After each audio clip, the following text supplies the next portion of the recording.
आज एक ऐसे दर्द की कहानी बताने जा रहे हैं कि हर गरीब, हर साधारण परिवार इससे कोई अछूता नहीं, हर कोई परेशान है इससे।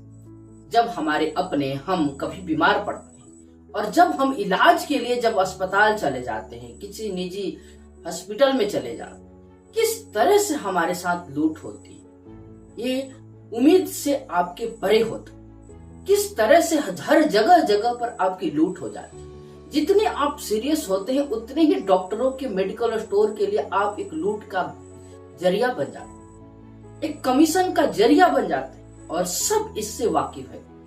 हम छोटे छोटे जातों के लिए, हमारे अपने जात के लिए हम झंडे उठाकर और खड़े हो जाते हैं, विरोध करने के लिए खड़े हो जाते हैं, लेकिन कभी इसके लिए हम कभी खड़े नहीं होते कि हमारे कितने लोग ऐसे होते हैं जो गरीबी से और गरीब हो जाते हैं सिर्फ दवा के लिए।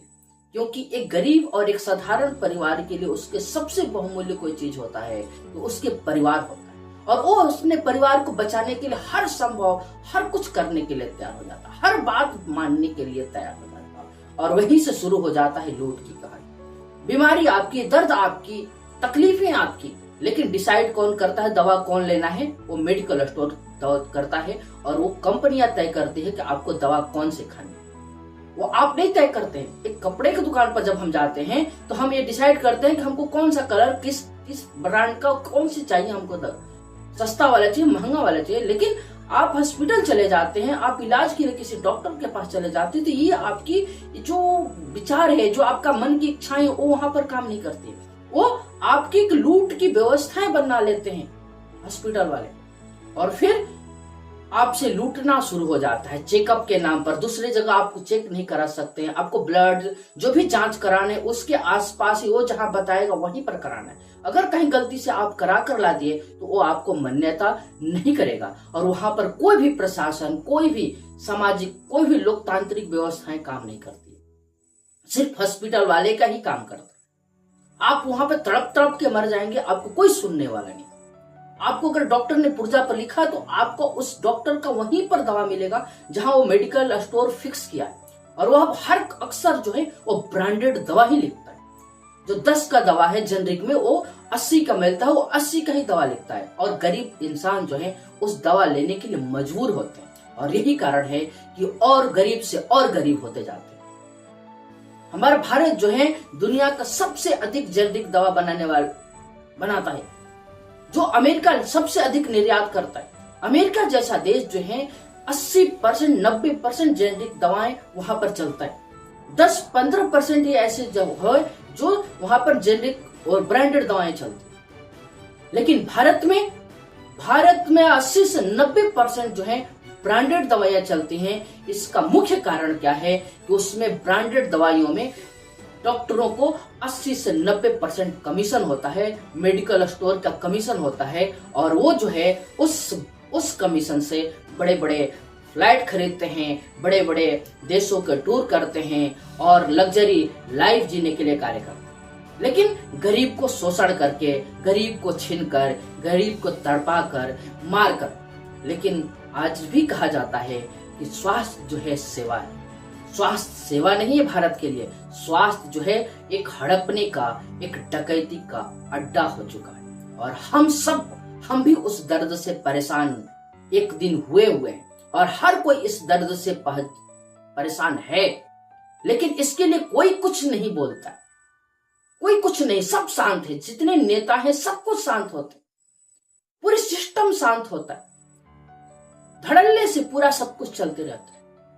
और हंसी तब आती है जब अपने महंगे डॉक्टर के पास जब जाते हैं, अच्छे खासे फीस देते हैं, लाइन लगाते हैं, लाइन लगाने के लिए घंटों प्रयत्न करते हैं। जब लाइन मिलता है, उस पुर्जे पर डॉक्टर ने क्या लिखा है उस रोगी को पता ही नहीं चलता। ये कौन सा लोकतंत्र है? मैं पैसा देता हूं, मैं 1000, 2000, 10,000 रुपया पेमेंट करता हूं, तो मुझे तो जानकारी होना चाहिए कि आप कौन सा दवा लिखे, क्या क्या लिखे। लेकिन वो पता नहीं चलता। वो पता कौन करता है? वो मेडिकल स्टोर वाला ही पता करेगा कि आप कौन सा दवा लिखा है, और उससे ही पूछना पड़ेगा कि क्या क्या लिखे, और उसके मर्जी से जो भी दवा खरीदेंगे आप उसके मर्जी से खरीदेंगे। जो ब्रांडेड दवा लिखा है वही से आपको खरीदना ही है, नहीं तो तरह तरह के वो विचार देना शुरू कर देंगे। कि जेनेरिक दवाएं जो होती है वो अच्छे काम नहीं करते हैं, उसका प्रयोग अच्छा नहीं होता है। ब्रांडेड दवाओं का अच्छा सा प्रयोग करके लाया जाता है, वो अधिक कारगर होता है। लेकिन जेनेरिक और ब्रांडेड में कोई खास फर्क नहीं होता, सिर्फ विज्ञापन का खर्च होता है। और ब्रांडेड में 80 से 90% कमीशन मिल जाता है। 10 का दवा जो है वो 150-200 रुपया में भी बिक जाता है। एक पैरासिटामोल का जेनेरिक दवाएं जो है 1 रुपया का मिल जाता है, एक गोली। लेकिन वही गोली ब्रांडेड में जाएंगे तो 15 से 20 रुपया को मिलता है एक गोली। तो आप सबसे मेरा निवेदन यही है कि किसी दिन तो आप जात से उठकर, धर्म से उठकर एक दिन हैशटैग इलाज ही कर दीजिए। आप सोशल मीडिया पर ही थोड़ा सा आप आवाज उठाइए कि ये बात जो है सरकार के कानों तक जाए कि आज हमारी जो स्वास्थ्य व्यवस्था है उसमें कुछ तो सुधार हो। सरकार ने कुछ तो कार्य किया, लगभग 13,800 समथिंग जो है जन औषधि केंद्र खोलकर बैठा है, लेकिन उसमें कितने इलाज हो पाते हैं, कितनी दवाइयां मिल पाती हैं। डॉक्टर वो कभी जेनेरिक दवा लिखते नहीं, 10% 5% जेनेरिक दवाएं लिखते हैं और वो भी 2-4% मिलता ही नहीं है जेनेरिक दवा। लेकिन सब परेशान है। इस ऐसे ये व्यवस्थाएं हैं, इसमें हर कोई पिस रहा है, 80 से 90% लोग इसमें पिस रहे हैं। और वो ऐसा ये मार है कि रो भी नहीं पा रहे और हंस भी नहीं पा रहे। उनको एक ही लक्ष्य होता है कि कितना भी पैसे लग जाएं, लेकिन मेरा परिवार, मेरा सदस्य, मेरा भाई, मेरे बंधु, मेरी माँ जो है वो ठीक हो जाए। और वो ठीक होने के बदले में डॉक्टरों ने उनसे भारी भरकम जो है वो कमीशन, भारी भरकम जो है पैसे उससे लूट लेती है और उसको मजबूर होकर उसको गरीबी में जीने के लिए मजबूर कर देती है। फिर भी हमारा जो है स्वास्थ्य सेवा काला, हम हर चीजों पर टैक्स देते हैं। ऐसे संविधान हमें ये आदेश देता है, संविधान हमें राइट देता है कि स्वास्थ्य जो है वो मुफ्त है, शिक्षा जो है मुफ्त है। लेकिन स्वास्थ्य और शिक्षा ही सबसे बड़ा जो है एक कालाबाजारी का सबसे बड़ा एक जरिया बना हुआ। आम जनता को सबसे अगर कहीं लूट होती है वो यही 2 जगह पर होती है, स्वास्थ्य पर और शिक्षा पर। मेरा बोलने का उद्देश्य यह है कि हम जागरूक हों और जब डॉक्टर के पास जाएं तो जरूर यह तर्क कर लें कि आप ब्रांडेड तो लिख रहे हैं डॉक्टर साहब, एक जेनेरिक का इसका मिल सकता है क्या। हम जागरूक हों तो कहीं ना कहीं हम अपने कार्य में सफल हो जाते हैं। भले समय लगेगा, हम सबको एक साथ आना होगा, तभी हमारा ये लोकतंत्र, ये बहरे जो ऑफिसर हैं, बहरे जो नेता हैं, वो कान में तेल डालकर, क्योंकि उनको तो कमीशन और जो भी उनका एक लॉबी है उससे तो आते रहता है और इसलिए वो कान में तेल डालकर आपको सुनने के लिए तैयार नहीं होते। तो आपसे निवेदन है कि आप जो है इसके लिए जरूर आवाज उठाइए और अपना सलाह जो है जरूर मैसेज में लिखिए।